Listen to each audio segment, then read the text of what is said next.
Bom dia, meus amigos, que o alto nos inspire a falar sobre o que precisamos ouvir e não sobre o que gostamos de ouvir por conta de continuarmos agindo erradamente, pensando erradamente.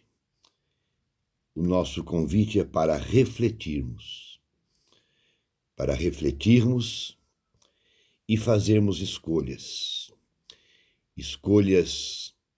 que não nos machuque, mas também que não machuque os outros, as pessoas que caminham conosco na estrada da vida, no sentido de construirmos, de nos aceitarmos, de nos respeitarmos, apesar de não combinarmos ou não concordarmos com a opinião dos nossos amigos. Os temas de hoje serão bastante variados. Tem um livro de uma amiga minha chamado Alô, o que foi? Maria Helena Brito Izzo. É um pequeno, grande livro, fantástico, que eu tenho um carinho pela Maria Helena muito grande. Ela mora em São Paulo, ela já é bisavó, ela foi terapeuta comportamental, trabalhou na TV Bandeirantes, na Rádio Bandeirantes, escreveu para a Revista Cristã.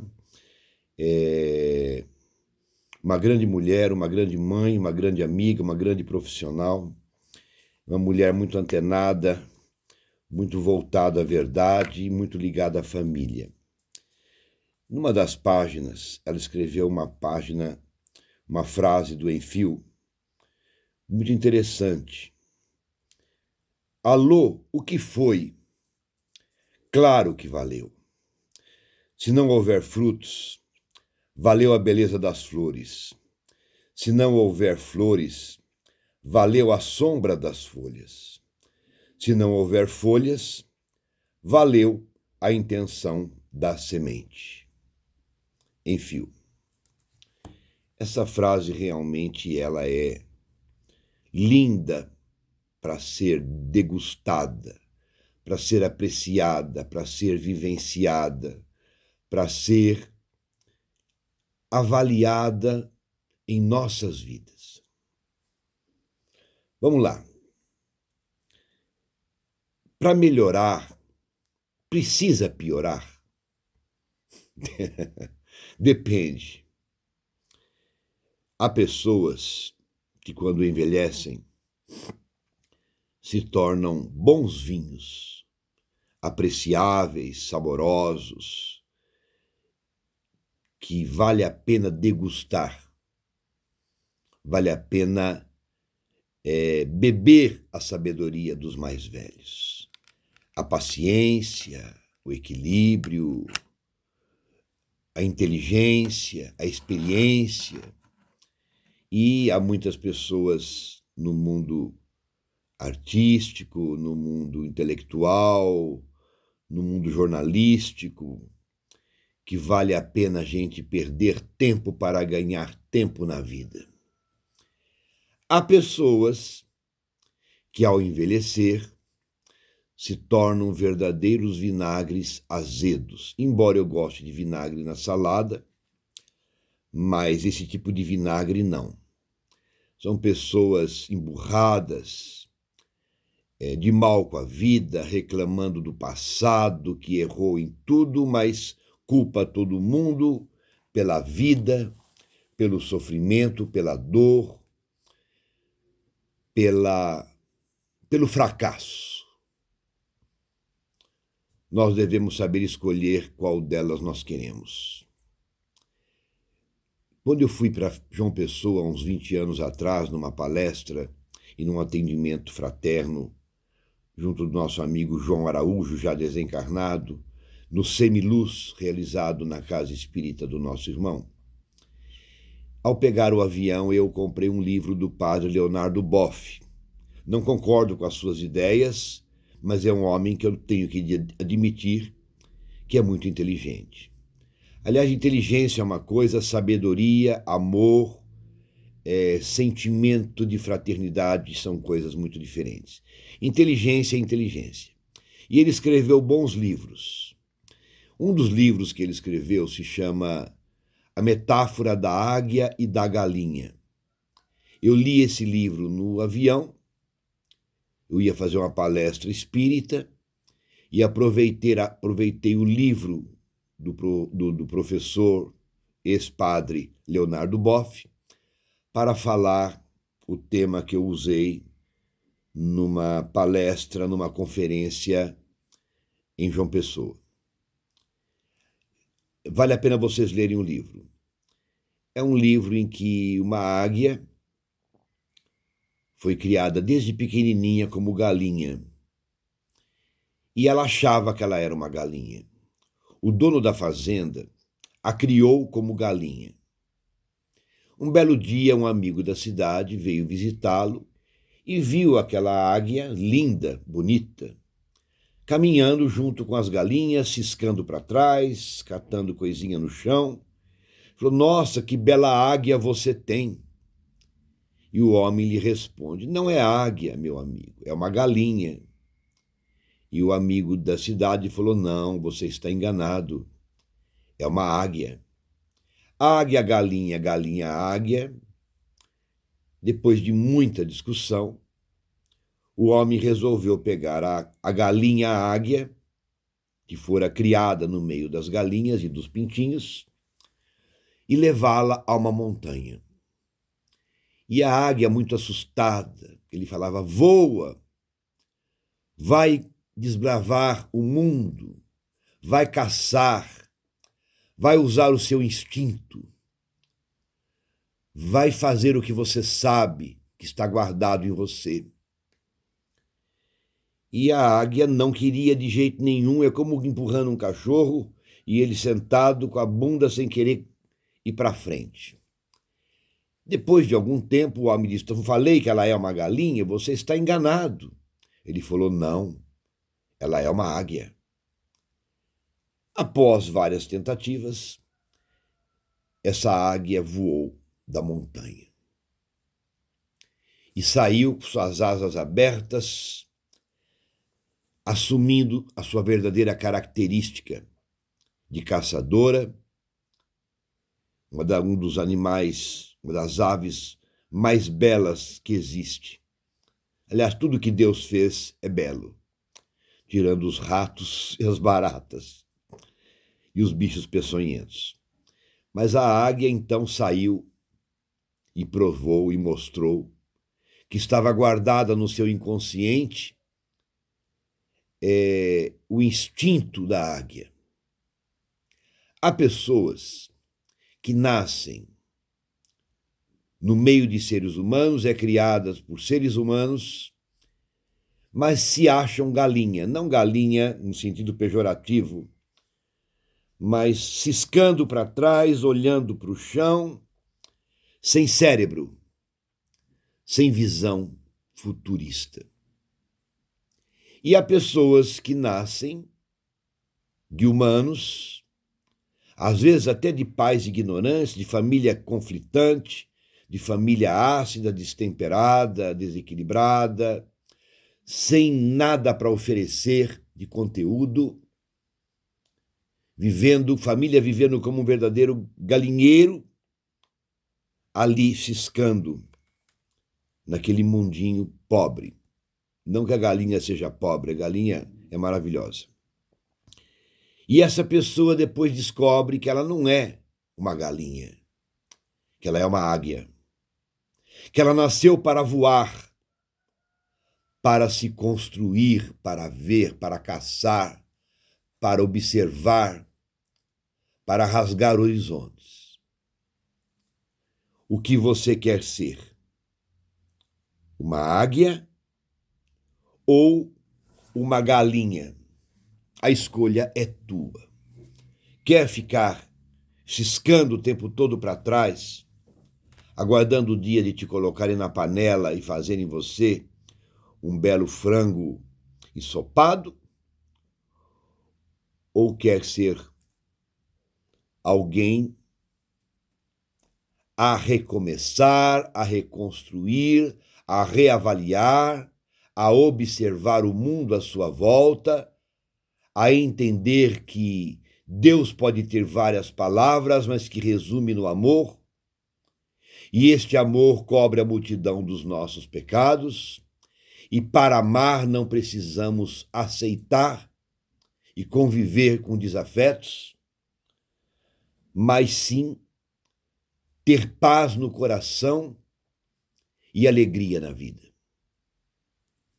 Você mora num prédio, num edifício de 20 andares, com N apartamentos. Num apartamento mora o inferno. Famílias em briga, em conflitos, em agonias, em tapas e beijos. No outro mora alguém mais ou menos reclamando, chorando, lamentando, que seria o purgatório. A primeira casa, o primeiro apartamento seria o inferno. E no meio dos dois mora você num ambiente de paz, divididos por apenas alguns centímetros de tijolo, vidas e mundos completamente diferentes, visto por janelas aparentemente iguais, com visão e olhos de águia, e outros com visão e olhos de galinha. A escolha é nossa. Quer crescer? Não tenha medo de sofrer. Precisa sofrer? Não tenha medo de ser feliz. Você precisa ser um engenheiro, um doutor, um PhD para ser feliz. Você precisa ter dinheiro, viajar o mundo para ser feliz. O que precisamos nós para encontrarmos a felicidade relativa num mundo de provas e expiação, como eu considero a Terra? É dinheiro, é amor, é amizade, é saúde, é trabalho, é família, é tudo junto, misturado. O que é ser feliz? A busca do homem na felicidade, atrás da felicidade, caminhando no sentido inverso, provocando em si, muitas vezes, o que ele tem de pior. As doenças familiares, as heranças culturais e, no meu caso, que sou reencarnacionista, as heranças de outras vidas arquivadas em nossos egos em conflitos, armazenados no nosso inconsciente, de túmulo em túmulo, de vida em vida. Não importa se você crê na reencarnação ou não, sendo ela um fato ou não científico, importa que você hoje tem um nome, uma família, uma assinatura, uma digital, e precisa pagar para viver. Pagar monetariamente, sem usar os pais para te bancar, para te fazer cafuné, sem levar uns tapinhas na bunda para aprender a caminhar. É até perigoso falar um tapinha na bunda carinhosamente, tá? Reeducar dando energia com amor, amor com energia. E os pais, às vezes, esvaziados do que não tiveram, sem luta para ser águia, na posição de galinha, abraçam seus pintainhos e os mantêm sob a sua proteção, fazendo tudo o que eles querem, negando a si mesmos, para dar a suposta felicidade para o filho que terá mais de um diploma de faculdade, porque muitos entendem que felicidade é chegar a uma faculdade, e continuarão infelizes. Isso é muito comum. O nosso corpo fala através das nossas emoções. As nossas palavras precisam estar recheadas de ações. Ações que nos promovam a saúde mental, a saúde psíquica, base de nossas vidas. Bom, vale a pena ou precisamos piorar para melhorar? Alguns sim, alguns não. Eu não vou falar em política não, tá? Vontade de vomitar. Uns adoram um Deus, o outro adora o outro Deus, o outro adora o outro Deus, o outro adora o outro Deus, e na verdade não passam de pintainhos, galinhas ou águias disfarçadas de galinhas, a nos iludir com seu magnetismo, no olhar da águia que desbrava o mundo de forma inversa, mas se comporta como uma verdadeira mãe dos pintainhos que somos nós, e que a adoramos, essa galinha dos ovos de ouro, e a elegemos para deuses. E aí nós estamos ferrados, porque ela não vai te dar essa resposta. Ela vai só te proteger para ter vantagem lá na frente. No Brasil ou no exterior, nos mundos de provas e expiações, é a lei da vida. E a humanidade, do qual eu faço parte, as críticas são também para mim, críticas construtivas. Penso eu ser inevitável crescer sem dor, aprender com a vida, nos decepcionarmos, embora no fundo sabemos que queremos ser enganados, porque nos é confortável acreditar no engano, porque muitas vezes, inconscientemente, pensamos que a nossa própria vida seja um verdadeiro equívoco. É preciso piorar para melhorar? Poderíamos escolher outros caminhos? Poderemos. Quando o egoísmo, pai de todos os defeitos, der espaço ao amor, pai de todas as virtudes. E ante o fato a que me exponho e a que os exponho, sem a intenção de adeptos, porque não sou guru, nem muito menos youtuber, nos convido a pensar para que a gente saia do lugar de comodismo, da zona de conforto, e tenhamos olhos de ver, ouvidos de ouvir, coração de amar e muitas vezes boca para poder falar. Eu me lembro, certa vez, vou usar meus 30 minutos, tá? Eu numa crise, sendo traído por uma amiga muito querida na época, e eu chateado demais, Dr. Adroaldo Modesto Gil estava encarnado ainda, era meu chefe, eu era secretário dele no sanatório. Ele me vendo triste, falou, vem cá, Cito, o que está havendo com você? Falei, Adroaldo, eu estou muito triste. Estou sendo injustiçado por uma coisa que eu não fiz. E ele então nos conta a história da cobra e do anjo. E aí muita gente que está assistindo conhece, já falei isso várias vezes, mas o Adroaldo na minha vida é o grande mestre, o grande amigo, o grande irmão. Falou, pois é, Cido, havia uma cobra que morava numa trilha e que ela picava, mordia, vou usar a palavra morder para ficar mais claro, ludicamente o nosso entendimento. Todo mundo que ali passava. Um belo dia desceu um anjo do Senhor e falou, dona cobra, a senhora não pode ficar mordendo as pessoas, picando todo mundo que passa por aqui. As pessoas precisam passar por esse caminho. A senhora não deve fazer o mal. O mal já não pertence mais ao seu coração. A senhora pode ser uma cobra evoluída, uma cobra melhor. E a cobra, doutrinada pelo anjo do Senhor, acatou a sugestão e se tornou uma cobra boazinha.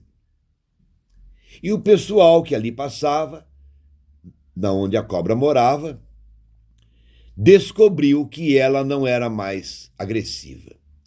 E começaram a dar pontapés, chutar, a cobra caía para um lado, caía para o outro, pendia para cá, prendia para lá, já quase desdentada, embora a cobra não tenha dente, tenha presas, já quase sem veneno, judiada, revoltou-se com o anjo do Senhor. E pé da vida, chamou o anjo. Quero falar contigo. Pois não, dona cobra. Quero desfazer meu trato que eu fiz com você. Por quê? O anjo lhe perguntou. Porque as pessoas estão me chutando, me chamando de cobra bobona, que eu não passo de uma cobra desdentada, de uma cobra sem veneno, e que eles debocham de mim. E eu não aguento mais apanhar. Vou desfazer meu trato contigo. Diga para Deus que eu não serei mais uma cobra boazinha. Foi quando o anjo lhe respondeu. Irmã cobra, você entendeu meu recado errado. Quando eu lhe disse para você não mais picar as pessoas, não mais agredir com o seu veneno, eu não disse a você que não deveria, quando necessário, mostrar seus dentes, mostrar seu veneno, mostrar sua capacidade de agir. Eu não disse para você ser boazinha. Ser bonzinho é tolo. Eu disse para você ser boa, para não usar o mal pelo mal.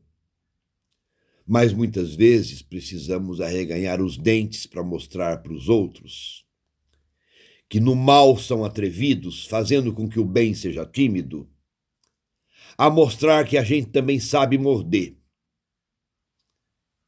E que se buscarmos no fundo de nós ainda temos veneno suficiente para nocautearmos o nosso inimigo. Terminando nossa fala, eu vou contar uma história muito bonita para vocês. Era meu aniversário, minha amiga veio visitar eu em minha casa e me trouxe um livro de presente. Dr. Jorge Bichuete, hoje desencarnado, médico, psiquiatra, psicanalista, escritor, filósofo, professor, enfim, espírita, um anjo de criatura, um amigo ímpar. Estava no Lar da Paz, onde eu trabalhava às quartas-feiras. Eu faltei no centro para receber amigos que viriam me visitar para me cumprimentar de aniversário. Isso deve ter uns 20 e tantos anos.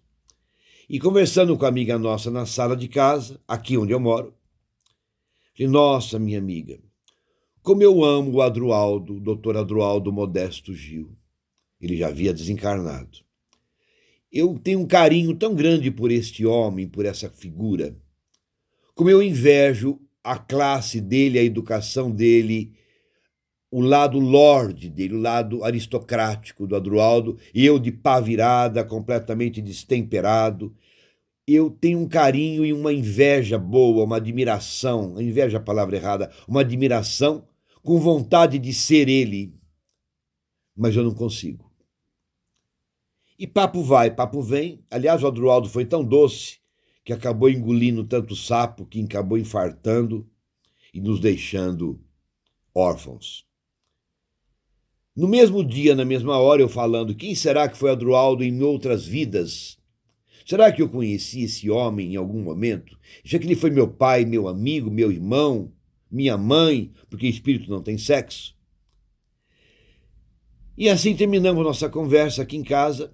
O doutor Jorge, lá no lar onde eu trabalhava, respondeu minha pergunta através do doutor Jorge. Vou falar só a parte mais importante. Cido, meu amigo, meu irmão do coração, dentre outras coisas, venho te cumprimentar de aniversário e dizer a você que nos conhecemos há muito tempo, mas trago em minha memória uma lembrança de uma vida nossa na Rússia, onde éramos nobres czares.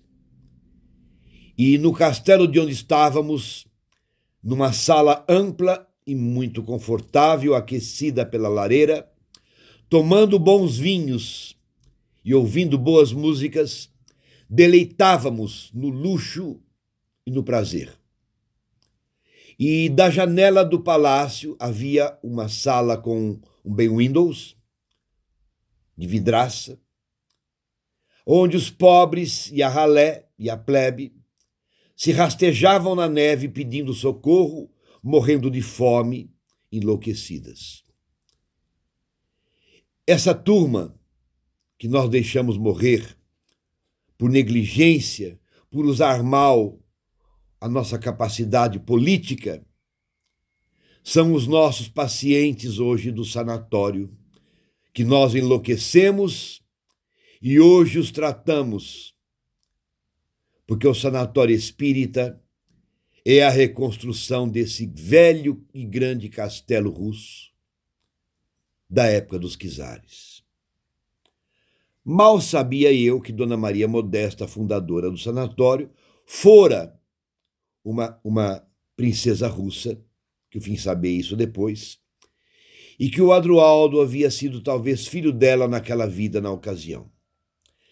Tendo sido também Dr. Adroaldo, segundo Bacelli e Dr. Inácio Ferreira, o homem da passagem da parábola do samaritano, aonde ele foi assaltado, e os levitas, os publicanos, os sacerdotes passaram por aquele homem jogado no chão e não deram a menor importância, porém o samaritano, que era tido de má vida, o recolheu, levou a uma hospedaria, pagou-lhe as contas, pediu para a dona da hospedaria cuidar dele, até que ele voltasse e pagaria a diferença. Segundo o doutor Inácio, o Adroaldo teria sido esse personagem que foi assaltado na estrada à época do Cristo. Acredite se quiser, se não quiser, não precisa acreditar. O que você precisa acreditar mesmo é em você. E acreditando em você, você acreditará um pouco nas pessoas e, sobretudo, em Deus e em Jesus e no amor. E eu termino minha fala de hoje acreditando, sim, que para melhorar tem que piorar. E essa piora poderá durar meses, anos ou até uma década no Brasil e no mundo. Sem entrar em detalhes, vasculhem os youtubers de verdade que falam interessantemente bem, como a Carol Capel, como Geraldo Lemos, Carlos Bacelli, dentre outros, que vocês vão aprender muito com essas pessoas. E vou terminar minha fala usando meus últimos 2 minutos, uma mensagem de Pastorinho, do livro da nossa casa, Gotas de Esperança. Ah, se eu soubesse compreender a lei da vida nas lutas que me chegaram a me ensinar a sobreviver. Se eu soubesse aceitar os fatos, sem questionar a dor que me ensina em sinônimo de fé. Se eu soubesse construir a cada dia, com tamanha alegria, o bem de saber viver. Se eu soubesse equacionar razão centrada à emoção, dando sentido à vida. Se eu soubesse entender sem reclamar, fazer sem ostentação, servir ao meu irmão. Ah, se eu soubesse que quem bate é quem apanha, quem cede é que é valente. Se eu soubesse que quando reagi, deixei de agir, impulsionado por defesas e me compliquei. Que pensando estar por cima, abaixo me coloquei. Sobrepus a vaidade, com o orgulho ferido, destruí a amizade que no tempo construí. Se eu soubesse que é tão simples perdoar, muito mais pedir perdão. Como eu seria feliz se tivesse compreensão. Mais que os doutores seria sábio, Seria eu simples e letrado, viveria pela vida curando minhas feridas na estrada da redenção. Seria, sim, um filho de Deus de verdade. Ah, se eu soubesse que somente quem erra acerta, plantando sua semente, seria, nada mais, nada menos, um homem, menino homem, buscando a felicidade. Corajoso e valente, que venceria as tentações, que teria medo da noite, mas confiaria nas estrelas. Saberia esperar pelo sol a surgir sempre no dia seguinte. Seria, se eu soubesse, permitir-me ser mais feliz no mundo que me oferece ser filho de Deus e amor. Um homem inteligente, de alma simples somente, a viver a cada instante o que a vida me desse. Ah, se eu soubesse que na minha solidão o outro se aproximasse e ao outro me desse por inteiro, não impondo restrição. Ah, se eu soubesse, encurtaria distâncias, trocaria os vícios tristes pelos hábitos felizes em minha própria compaixão. Assinado Pastorinho. Bom domingo a todos, dia 2 de julho. Dia 30 de junho foi aniversário de desencarne do maior apóstolo do Cristo do século XX, Francisco Cândido Xavier, o nosso tio Chico, que eu tive o grande prazer de conhecê-lo, de beijar suas mãos, de receber seus conselhos, nem sempre segui-los, mas o tempo nos faz recordar o passado e mesmo no tempo perdido, porque já está perdido, reavaliarmos o que o Chico nos disse. Ah, se eu soubesse hoje, soubesse com o coração, o que eu aprendi ouvindo com os ouvidos sem ouvir, recebendo orientações que não me orientaram, porque não estava maduro o suficiente para receber a boa taça de vinho. E na época, infelizmente, acabou virando vinagre. Hoje, graças ao bom Deus, decantado do vinagre podre, vamos renascendo de uma nova safra de vinho e sermos saboreados e saborearmos, sermos usados e usarmos uns aos outros na escola da vida. Bom dia, bom domingo e vamos em frente que atrás vem gente. Muita paz. Até qualquer hora.